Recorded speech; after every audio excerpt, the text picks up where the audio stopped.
오늘 본문을 가지고 다음 주까지 참 귀한 메시지이고 복음입니다. 그래서 다음 주까지 연속으로 이 말씀으로 은혜를 나눌까 합니다.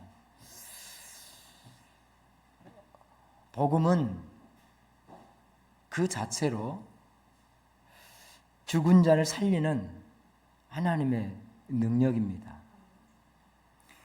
예수 이름을 부르는 자가 구원을 받는다 라고 하는 말씀이 이 말씀입니다. 예수님의 십자가를 믿음으로써 죄와 사망에서 자유케 되고 해방되었음을 믿습니다. 예수님이 흘리신 보혈의 피로 말미암아 우리의 모든 죄가 사함을 얻게 된 것입니다. 예수님의 십자가가 우리의 옛사람과 연합하여서 나의 옛사람은 죽고 우리는 새 사람으로 부활하셨음을 믿습니다. 이것이 복음입니다. 예수님이 생명이고 예수님이 부활이고 예수님이 영생이고 예수를 믿는 우리는 영원히 죽지 않는 성도들이라고 하는 천국 백성이라고 하는 것이 복음이에요. 이게 복음의 전부입니다. 사랑하는 성도 여러분, 우리가 예수를 믿고 교회를 다니는 전체가 복음을 믿는 것입니다. 이 복음을 믿는데 바로 예수 그리스도가 생명이고 부활이고 예수 그리스도를 통해서 영생을 얻는 나라고 하는 사실, 그것이 믿어지는 것, 이것이 믿음이에요. 이 사실은 복음이고 복음을 내가 받아들이고 내 안에서 믿어지고 그 복음대로 살려고 하는 것이 믿음이에요. 그리고 그 믿음을 가지고 살아가는 것이 신앙생활이에요. 여러분, 조금 구분해 두었습니다. 여러분, 복음이 뭐냐? 복음은 예수 그리스도요. 믿음은 뭐냐? 예수 그리스도의 행하신 일을 믿는 것이요. 신앙생활은 뭐냐? 이 믿음을 가지고 복음이신 예수 그리스도를 믿는 그 믿음을 가지고 살아가는 것이 신앙생활이에요. 아시겠죠? 교회 생활과 신앙생활은 달라요. 오늘날 많은 기독교인들은 교회 생활하고 있는 사람들이 많아요. 교회 생활은 뭐냐? 교회 생활은 교회에만 왔다 갔다 하는 거예요. 성도들과 교제하는 삶을만 즐기는 거예요. 목사님하고 잘 지내는 것만 즐기는 거예요. 이거는 교회 생활이에요. 교회에서 자기가 맡은 바를 하면서 성취감을 느끼는 거예요. 이런 건 교회 생활이란 말이에요. 봉사함으로써 성취감을 느끼고 선교함으로써 성취감을 느끼는 거. 교회 안에 그게 필요합니다. 있습니다. 교제하는 것 있어요. 목회자와 함께 교제하고 친하게 보내고 이런 모든 것들이 있습니다. 물론 총칭해서 신앙생활이다라고 표현할 수 있겠지만 엄밀히 따지면 교회 생활과 신앙생활을 조금 더 구분해 볼 수 있겠죠. 이런 걸 모든 걸 다 어울러서 믿음대로 살아가는 것이 신앙생활입니다. 할렐루야. 제가 교회 생활을 폄하하는 것이 아니라 간혹은 믿음이 없는 교회 생활만 하더라는 것을 얘기하고 싶은 것입니다. 그래서 우리 안에 더 중요한 것은 믿음을 갖고 사는 신앙생활이에요. 예수님께서도 말씀합니다. 나는 부활이요 생명이니 나를 믿는 자는 죽어도 살겠고 무릇 살아서 나를 믿는 자는 영원히 죽지 아니하리니 이것을 네가 뭐하냐? 아느냐? 생각하느냐? 기억하느냐? 믿느냐? 아는 것이 아니에요. 다시 얘기해요. 나는 부활이요 생명이니 나를 믿는 자는 죽어도 살겠고 무릇 살아서 나를 믿는 자는 영원히 죽지 아니하리니 이게 복음이에요. 이것을 아느냐? 믿느냐? 이것을 기억하느냐 믿느냐예요. 알고 기억하는 건 초등학생 이상이면 다 이 얘기를 들어본 사람은 그래, 그거 나도 그거 알아. 그거 나도 들어봤어. 이거는 아는 것과 기억하는 거예요. 그러나 믿느냐는 다릅니다. 이게 복음을 믿는 성도들의 삶입니다. 사랑하는 성도 여러분, 예수님은 하나님이 우리를 위해서 보내주신 은혜입니다. 그래서 예수 그리스도가 곧 은혜 자체입니다. 예수님이 못 박혀 죽으신 십자가, 그 십자가는 아담이 잃어버린 하나님의 형상을 회복시켜 주시는 은혜예요. 또 예수님이 채찍에 맞아 아낌없이 흘려주신 보혈은 우리를 치료하시는 은혜요. 죄를 씻어 걸어가게 하는 은혜입니다. 골고다에서 예수님이 다 이루었다라고 말씀하시는 그 말씀 한마디를 통해서 내 안에서, 우리 안에서 구원이 다 이루어졌음을 믿는 그 은혜입니다. 사랑하는 성도 여러분, 예수님을 믿는 그 순간 이미 완전한 은혜는 우리의 것이 되었고 우리 안에서 활동하게 되어집니다. 영접하는 자, 곧 그 이름을 믿는 자들에게는 하나님의 자녀가 되는 권세를 주셨다는 것처럼 예수님을 믿고 영접, 내 마음에 받아들이는 행위, 이게 믿음의 삶이에요. 이게 믿음이 자라나는 거예요. 자꾸 예수님을 영접하는 거예요. 예수님의 하나하나의 행동, 성품을 내 마음으로 받아들이는 거예요. 그리고 그것으로 살아가는 삶입니다. 오늘 본문은 예수님을 믿는 우리에게 두 가지가 넘치는데 그 중 한 가지는 다른 한 가지보다 더욱 넘친다고 말하고 있어요. 그렇게 더욱 넘치는 것이 무엇인가?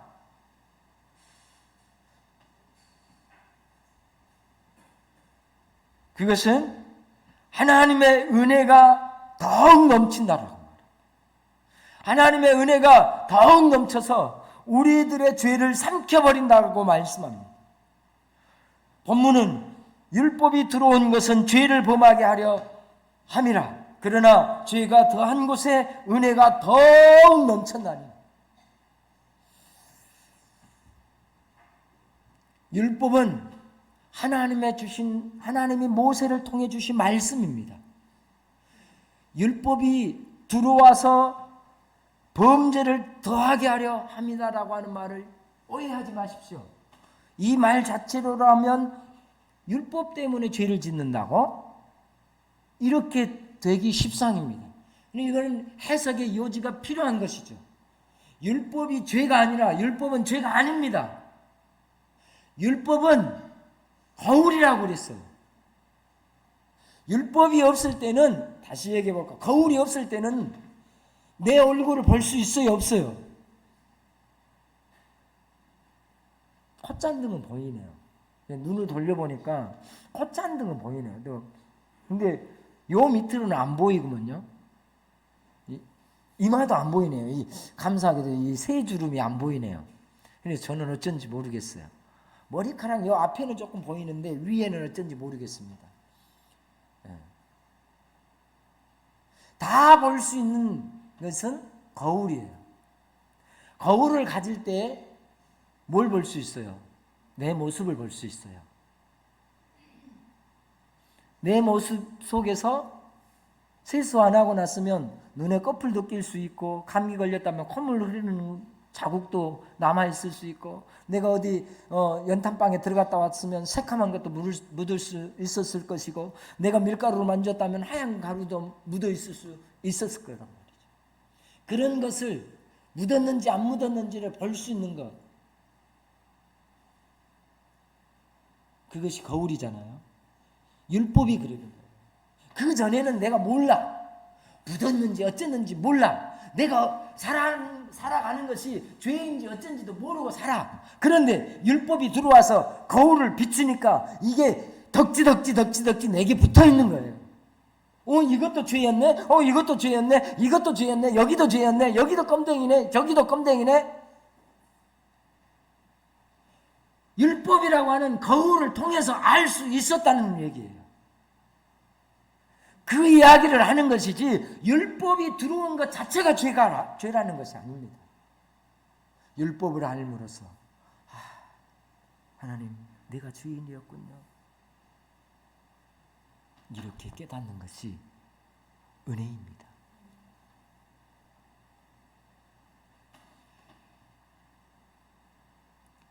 죄가 더한 곳에 은혜가 넘쳤나니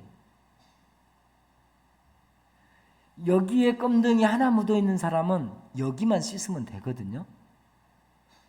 그런데 여기에도 묻었다면 여기도 씻어야 되고 여기도 묻었다면 여기에도 묻었다면 여기에도 온몸에 묻었다면 다 씻어야 돼요.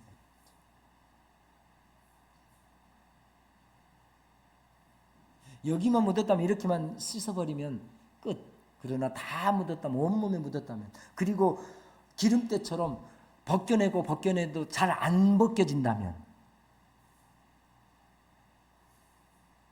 그런데도 그 모든 것을 다 깨끗하게 하는 샴푸가 있다면 그런 바디워시가 있다면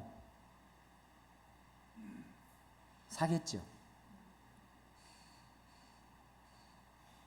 저는 가끔 이제 자전거도 고치고 뭐 하니까 손에 기름때가 묻을 때가 있어요. 손톱에 끼고 비누로 몇 번을 닦고 퐁퐁으로 닦아봐도요 안 져요. 새카매요. 손톱에 새까맣게 껴있고 손톱 뒤에 그 있잖아요. 하얀데 막 이런 데 껴있고 그런 경우들이 가끔 있어요. 그런데 그런 것도 한 번에 싹 넣었다 빼기만 하면 깨끗하게 반짝반짝 한다면 홈쇼핑에 불티나게 발릴 것이야.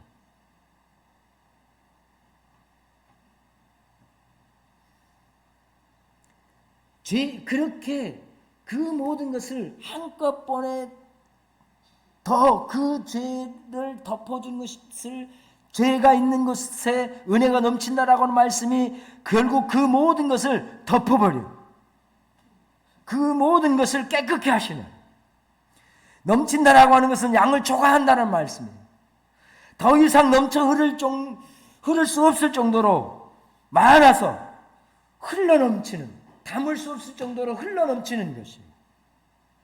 죄가 더한 곳에 하나님의 은혜가 더욱 넘쳐서 죄를 덮고 은혜가 왕노를 한다는 의미가 넘쳐 흐른다는 의미입니다.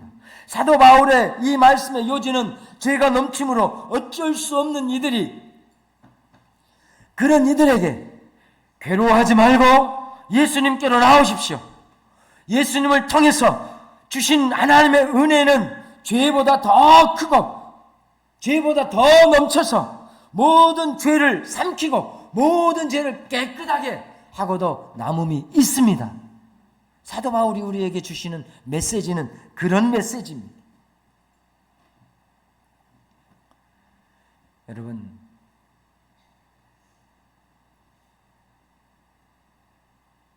시한부의 인생을 선고받았던 사람이 그 질병에서 낫게 되면 그리고 건강을 얻게 되면 그 사람과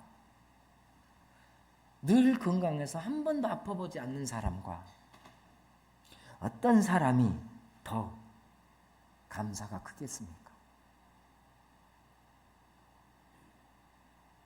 솔직히 한 번도 아파보지 않은 사람은 아파본 사람의 마음을 이해 못합니다. 때로는 제가 그런 것 같아요. 많이 아파보지 않았고 또 아프다고 막 병원 가지 않아 보니까 조금 아픈 것에 대해서 엄살 떨지 마라. 이런 마음 자세 사실. 그러나 많이 아팠고 그 아픔을 이긴 사람은 조금만 누군가가 아파도 그렇겠구나.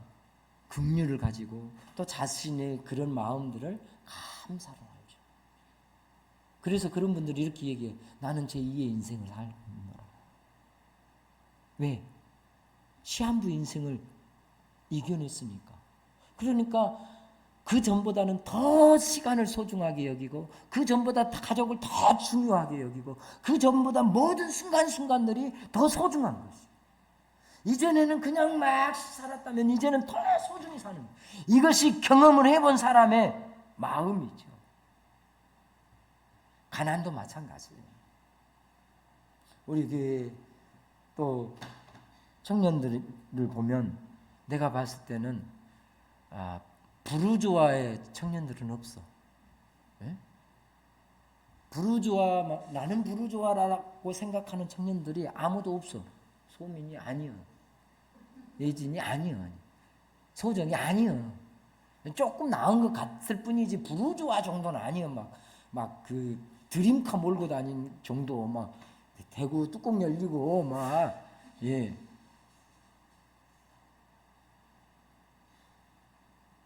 그 정도 못 미쳐. 그런데 우리 아이들과 같이 아르바이트해서 1시간에 9,000원 또는 10,000원의 돈을 벌어본 사람하고 이번에 놀이 타고 다니는 그 사람의 돈의 가치는, 누가 그 돈의 가치를 더 소중하게 여기겠는가? 누구에게 더 소중하겠습니까?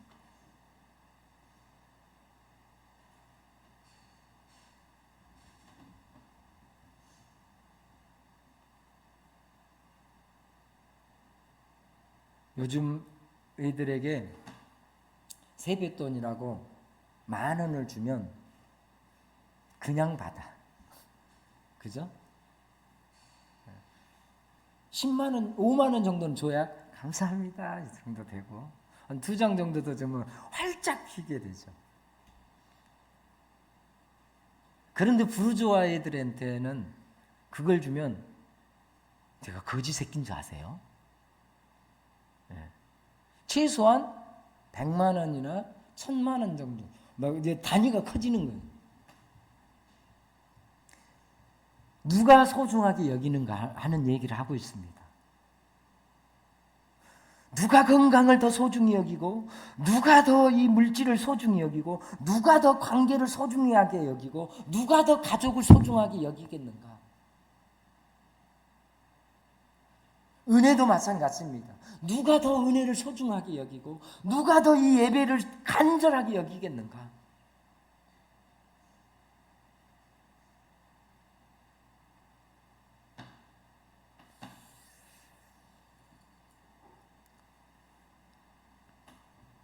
예수를 믿는 많은 사람들 중에는요, 이런 사람들이 있습니다. 자신의 죄와 또 자신의 생각, 자신의 어떤 행동들, 그릇된 행동들을 보면서요, 괴로워합니다. 그리고는 그 괴로움 때문에 주저앉고, 그 괴로움 때문에 또 포기하는 경우들이 많습니다. 정직한 마음을 가진 사람들은 그래요. 정직한 그리스도인들은 그래요. 왜? 내가 불의한 것 때문에 괴로워해요. 맞습니다. 우리는 괴로워하고 그것을 가지고 애통해야 해. 맞습니다. 그러나 믿음의 사람들은, 정직한 사람을 말고 복음을 믿고 하나님의 정직함을 바라보는 그리스도인들은, 하나님을 바라보는 사람들은 하나님의 은혜로 말미암아 나의 연약함, 그것으로 인하여 좌절하고 고통스러워하는 것에 그치지 아니하고 다시 일어섭니다.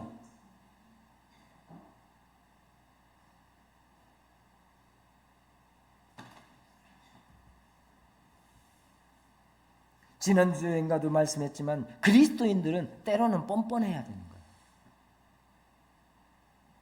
무엇에? 은혜에, 복음에. 뻔뻔하라고 하는 말은 조금 안 좋은 어투이지만 우리는 복음에 조금 더 뻔뻔해야 돼요. 그리고 하나님 앞에 나아가서 정말로 연약함으로 서야 되는 것이죠. 그때마다 하나님은 은혜 베풀어 주시고 우리를 용서해 주시고, 그래서 나의 약함과 우리의 죄를 덮어서 삼켜버리는 하나님의 은혜인 줄 믿는 것이 믿음의 사람이에요. 그 믿음으로 반응하는 것이 신앙생활입니다. 교회를 한 주 못 나와요? 미안함이 들어요. 2주만 못 나와요? 굉장히 미안해요. 3주 못 나와요? 목사님 보기가 민망해져요. 남 얘기를 하는 것이 아니라 제 얘기를 하는 거예요. 4주 못 나오잖아요. 한 달은 못 나오잖아요. 그러면 이제 교회를 갈까 말까 고민을 해요. 가야 되냐 말아야 되냐, 가면은 뭐 사람들이 나를 또 이런 생각들로, 잡다한 생각들로 들게 돼 있어요. 그럼에도 뭐 해라? 나와라. 은혜는 와라예요. 하나님의 은혜는 와라. 그리고 그것에 대해서 내가 죄를 지은 것이고 내가 잘못한 것이면 회개하고, 그 회개로 말미암아 내가 다시 그 자리로 가지 않도록 노력하는 것입니다. 다시 그런 죄에 빠지지 않도록 또 애쓰는 것입니다. 이것이 은혜의 사람이고 믿음의 사람들입니다. 하나님 나를 용서해 주시고, 누가복음 15장의 탕자의 비유에 대해서 늘 얘기합니다. 아버지에게 재산을 물려받을 때는 얼마나 당당했습니까?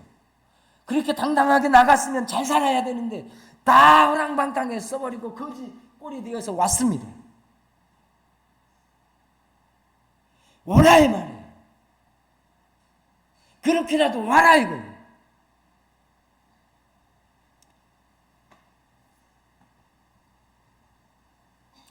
그게 부모의 마음이거든요. 저는 어렸을 때요, 큰아들의 마음을 내가 가지고 있었어요. 큰아들의 마음이라고 하는 것은 탕자의 큰아들의 마음이에요. 제 위에 형은요, 형이 있었는데 둘째 형, 이제 큰 형은 탕자 같았어요. 제가 볼 때. 고등학교 다니다가 자퇴를 했습니다. 자퇴를 하고 야밤 도주를 했는데요, 그냥 간 게 아니라 집에서 있는 돈 없는 돈 다 훔쳐갖고 나갔어요. 한참 후에 이렇게 추적해 보니까 그 도처도 말고 비금도 야산에다가 가방이 발견됐어요. 가방 버리고 배 타고 나갔어요. 얼마나 밉든지. 제가 생각할 땐 정말 미웠어요.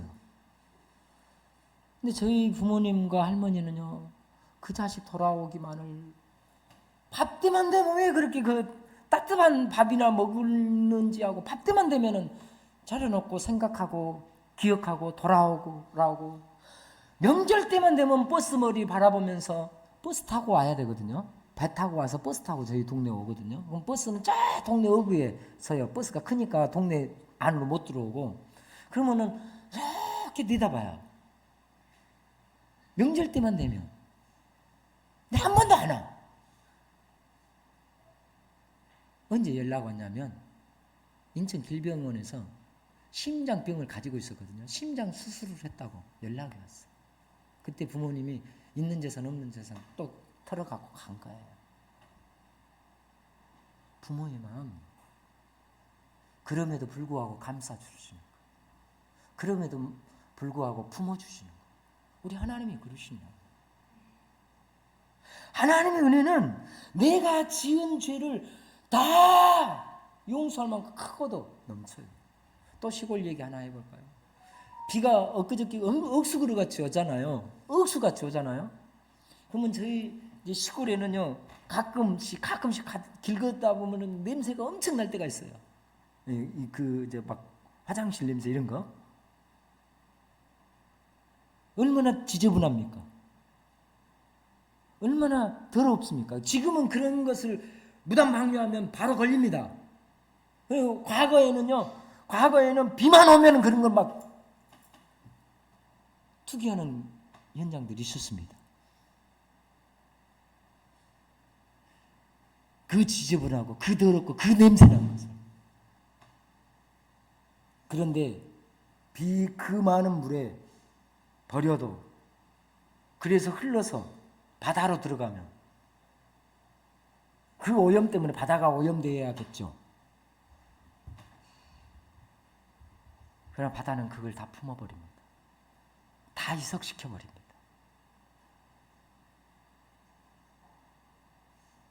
후쿠시마 원전 말고요. 그건 희석이 되는 물질이 아니기 때문에 품을 수 있는 물질이 아니에요.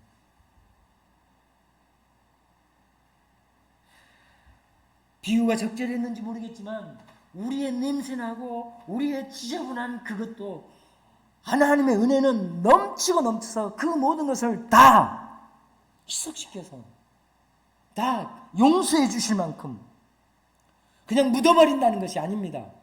여러분 오해하지 마십시오.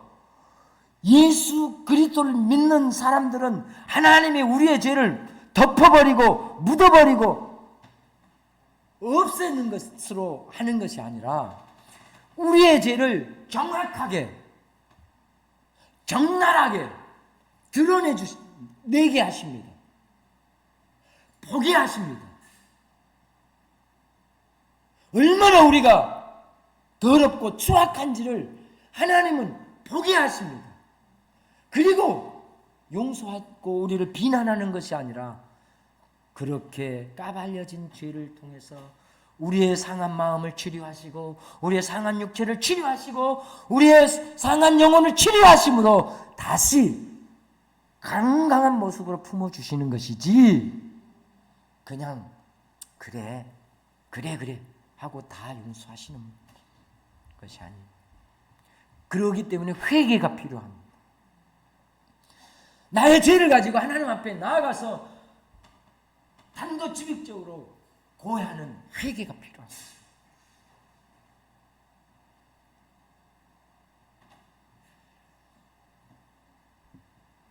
그 회개할 때에 하나님은 우리를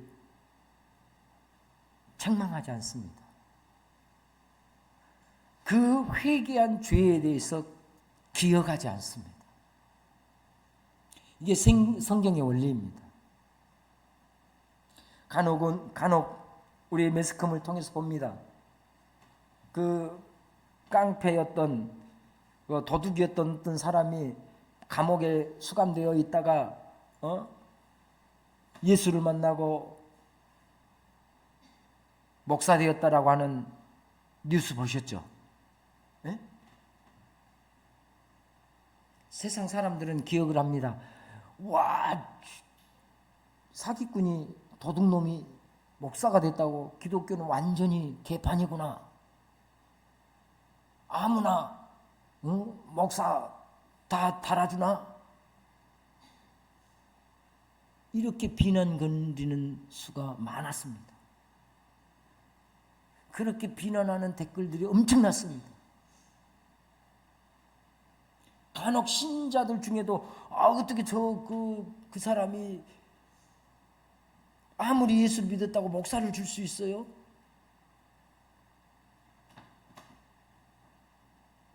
그것이 하나님의 은혜입니다.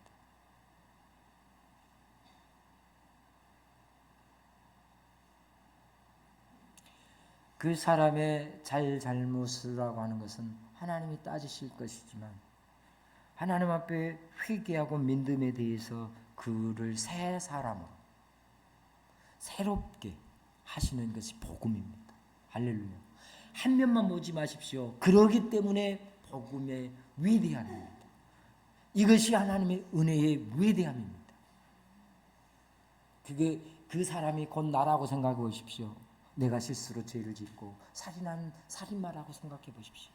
그런 내가 감옥에서 우연찮은 계기로 예수를 만났고 예수를 믿게 됐고 진심으로 회개했다. 그리고 이제는 나는 복음 과거에 살인자였던 것을 회개하고 이제는 복음을 위해서 그렇지 않은 사람들을 위해서 살겠습니다. 그가 정말 거듭났다면 받아들이는 것은 그것이 복음이에요. 믿음 안에서 가능한 일입니다. 복음은 우리의 죄를 덮어서 용서하기보다 드러내서 들춰내서 용서해 주십니다. 그래야 우리의 추함과 우리의 나약함을 다 보고 그러기에 겸손하게 되고 그러기에 하나님의 은혜가 더 큰 것입니다. 나 같은 죄인을 하나님 용서해 주신다. 예수를 믿는 우리들은 죄를 지은 연약한 사람들이면서도 완전한 의인으로 살아가게 하시는 줄 믿으시면 아멘 하십시다. 이게 은혜입니다.